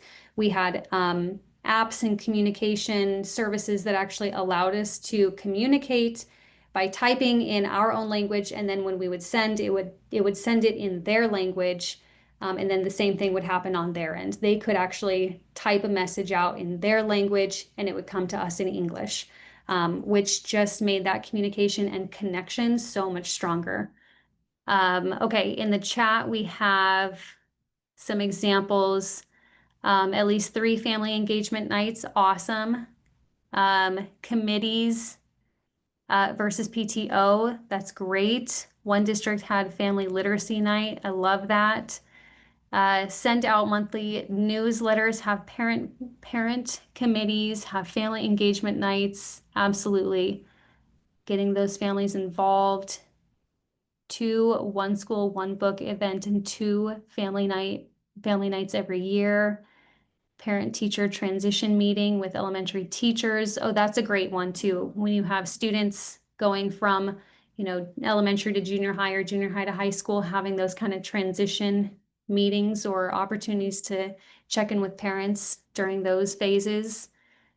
Newsletters, community jamboree, PTO, booster clubs, awesome. Okay, so the more that we can, and I know, it's a lot of work on your guys' part, but if you can kind of put teams together to help you plan and facilitate these things, it does go a long way in really building that community of school and family partnership.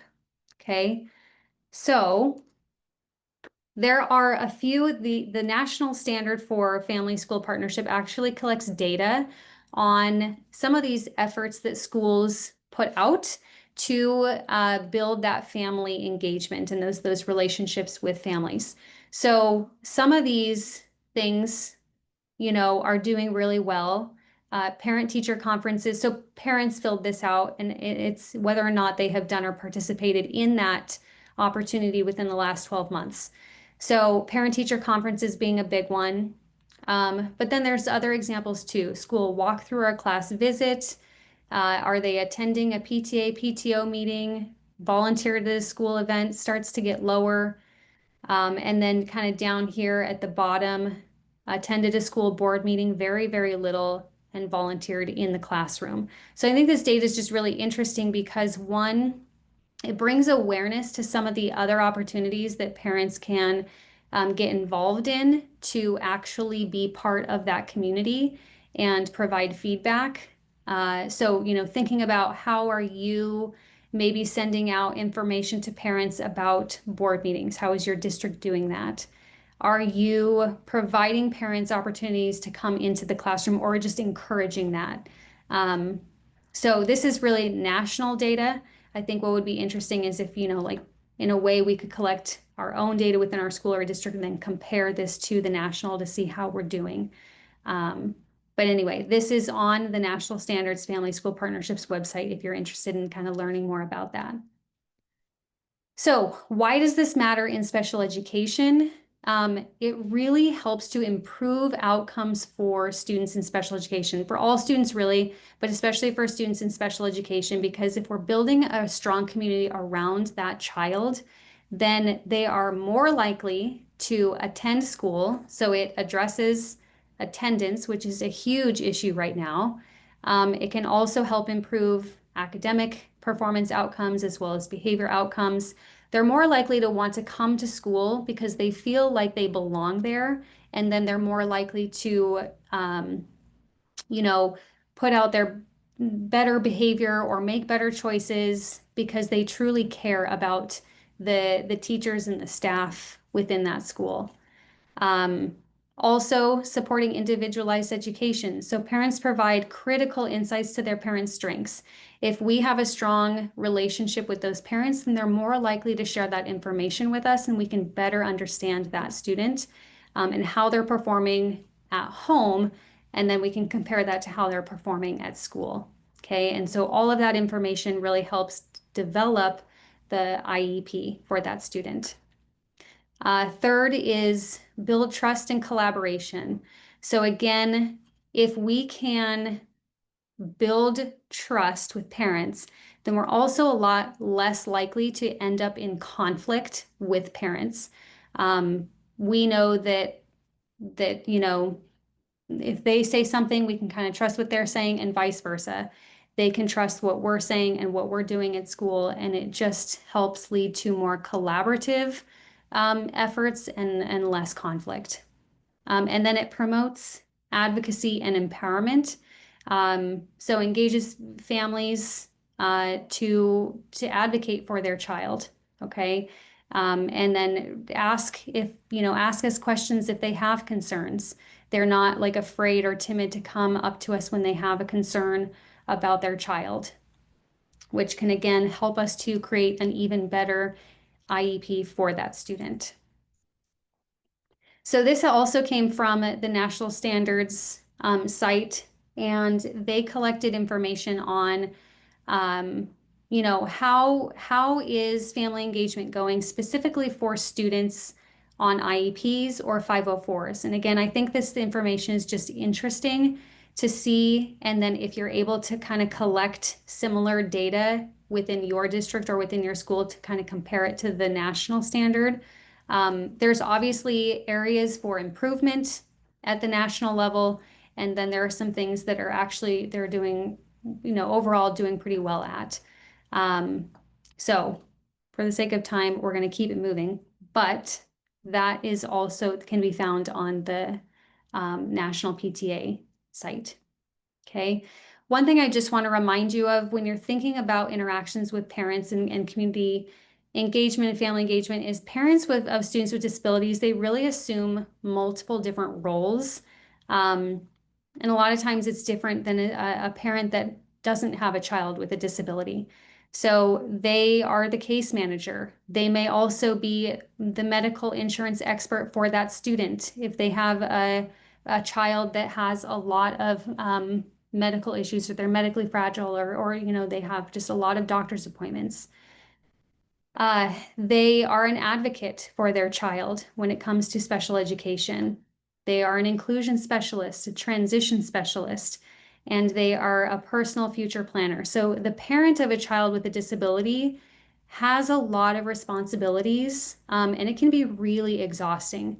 So just keeping that in mind when you are, working through conflict with parents, and you're trying to build some of that partnership with them.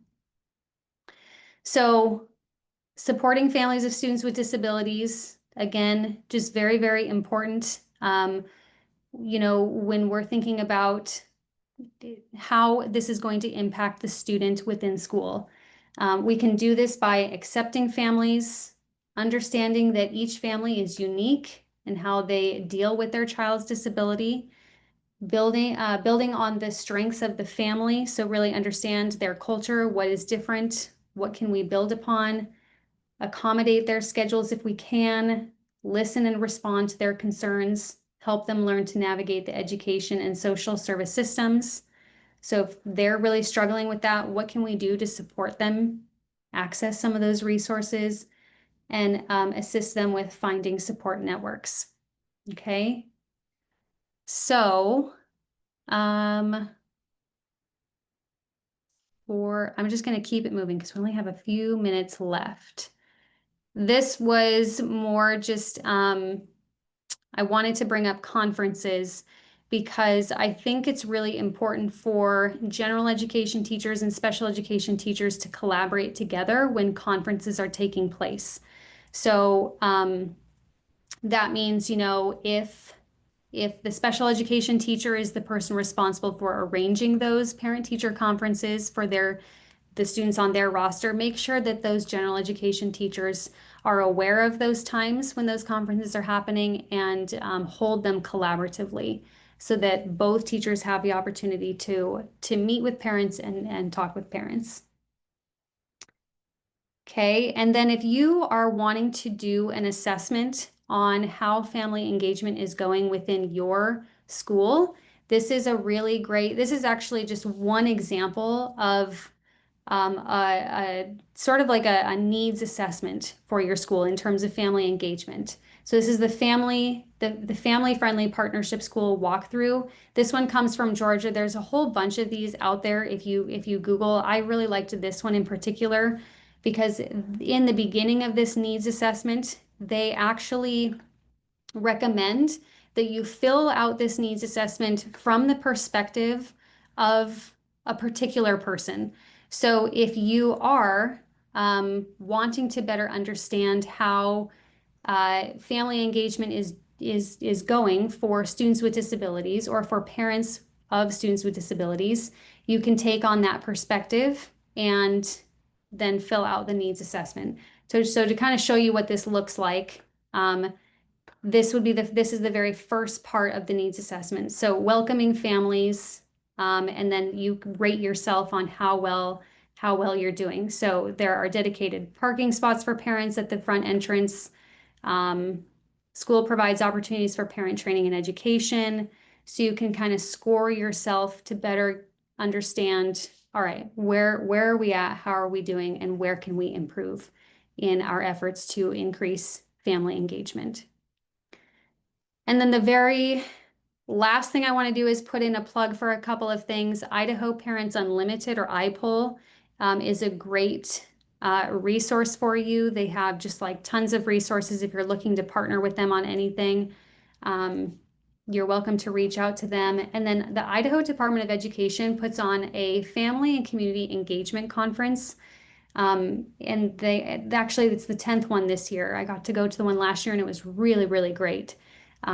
So, if you're interested in improving family engagement within your school community, I highly recommend that conference.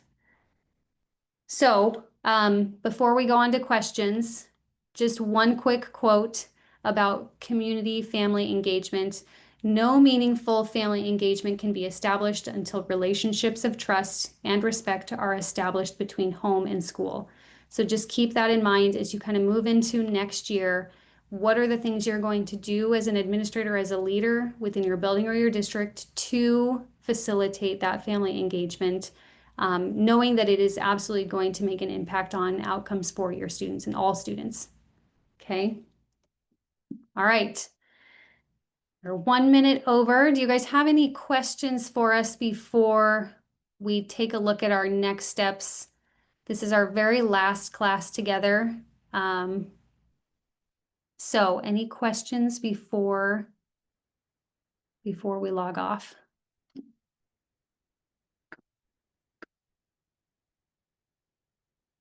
You've had a lot of great questions throughout the class today. So if there aren't any questions right now, again, you guys are always free to message Stephanie and I. Also, the Idaho Training Clearinghouse is there for you. We are here to support you guys. So next steps really quick. We are in Module 4 right now. Module 4, hopefully you'll have done by the end of this week or by Sunday.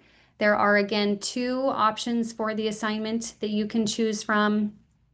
And all assignments, so if you want to get the 2 credits for this class, just make sure that you have all 4 assignments turned in by July 13th, okay? July 13th is the cutoff if you want those 2 free credits. And then we are going to be sending out a survey probably after or near the end, like near July 13th, we'll be sending out an announcement with a survey. And if you could please fill that out, we would really appreciate your feedback on how you think this course went. This course has changed quite a lot every single year since its inception. And we're really trying to just nail down the best format for administrators, because we know you guys are just super, super busy during the school year. And even during the summer, you guys have a lot going on, both in your personal lives and still at school.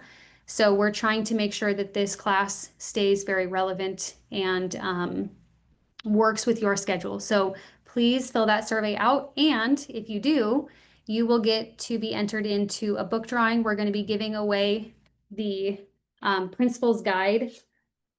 I don't know if you can see it. It's the one that we've mentioned several times throughout the class, Principal's Guide to Special Education, 4th edition by David Bateman. Your name will get entered into a book drawing for that, and we will send it to you. So it's been awesome. But really quick, Kathy, all those links are on the website. Oh, any links that we put in the chat today, I will make sure that I add to module 4 when I upload the recording for this class. So I'll put it there in case you want to check out any of those links. Do we have to do anything else to register? Let's see, for the credits. Nope, as long as you have, showed some participation, and you get those 4 assignments in. And again, the assignments are meant to help you. So as long as we just see that you have, really tried to apply those in a way that's going to help you, then you'll be good to go on the assignments. Okay. One other question about finding class recordings. Oh yeah, so if you missed any of the classes, you can find the recordings under each module. So module 1, there's like a subtitle for module 1 recording and transcript. You'll find it under there. Same thing for module 2, module 3, and then we'll do module 4. Okay. I think that's all the questions. Thank you guys so much for your participation. It's been an awesome class, and it was really, really nice to meet you all, and we wish you guys all the best. We know how hard you all work. Being leaders in whatever capacity you're in is so difficult in education. So we appreciate you taking time to go through this course with us, and please, please, please reach out to us. Reach out to us if you guys need anything special education related. We're here for you. So thank you guys. Thank you. Thanks. Have a great summer. Thank you, Kathy. You too. too.